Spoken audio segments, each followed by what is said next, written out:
ఒకప్పుడు ఈడ చెరువు ఉండే మంచిగా ఈతలు కొట్టేది. బతుకమ్మ పండుగకు అద్దం రాత్రి దాకా ఆడి ఈడనే నిమజ్జనం చేసేది.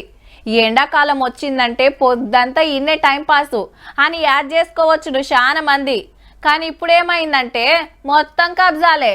చెరువులు ఊడ్చుడు, బంగ్లాలు కట్టుడు.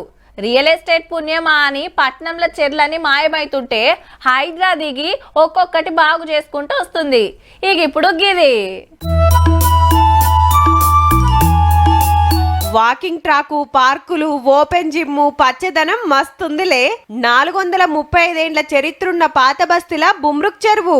నిజాం నవాబ్ల కాలంలో 18 ఎకరాలుంటే అమ్రుకోంగా 4 ఎకరాలే మిగిలింది. ఈ నడుమ హైడ్రాకు కంప్లైంట్లు వచ్చుడుతోటి చెరువును గుత్తబట్టి ఇంత ముద్దుగా మార్చిందన్నట్టు 10 కోట్లు ఖర్చయింది. 6 రోజుల్లో సీఎం రేవంత్ రెడ్డి సార్ వచ్చి ఓపెనింగ్ చేస్తాడట. నిజాం నవాబు కొలువులుండే బుమ్రుకుద్దీన్ అనట ఆయన దొవ్విస్తే ఆయన పేరుతోట పిలుస్తురట.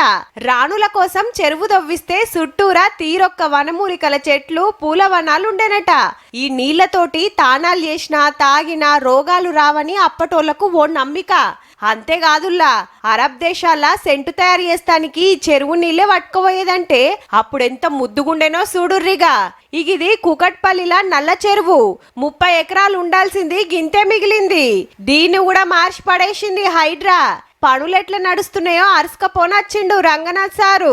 ఇనాగరేషన్ కాకముందే చుట్టుపక్కల దాదాపు 5-6 కిలోమీటర్ల నుంచి పబ్లిక్ వచ్చి దీనికి వాకింగ్ కానీ పిల్లలు ఆడుకోవడానికి, మహిళలు కూడా వచ్చి వాళ్ళు ఇక్కడ టైం స్పెండ్ చేయడానికి చేస్తున్నారు. ఇంత ముద్దుగా షింగారిచ్చిండ్రు గాని ఇండ్లకెళ్ళి మురుకు నీళ్ళు వచ్చి కలిస్తే ఖరాబ్ కావా అంటురట.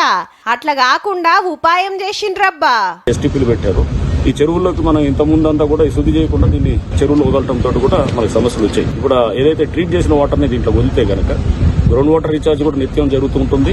ఆల్రెడీ అంబర్పేట బతుకమ్మ కుంటను బతికిచ్చిండ్రు. ఈ 2 ఓపెనింగ్ కు రెడీగా ఉన్నాయి. ఇంకో 4-5 మీద నజరేసిండ్రు. దినమింత గాలి ఖరాబ్ అవుతున్న హైదరాబాద్ లా చెరువులు, పచ్చదనం వచ్చుడు మంచి ముచ్చటేగా మరి.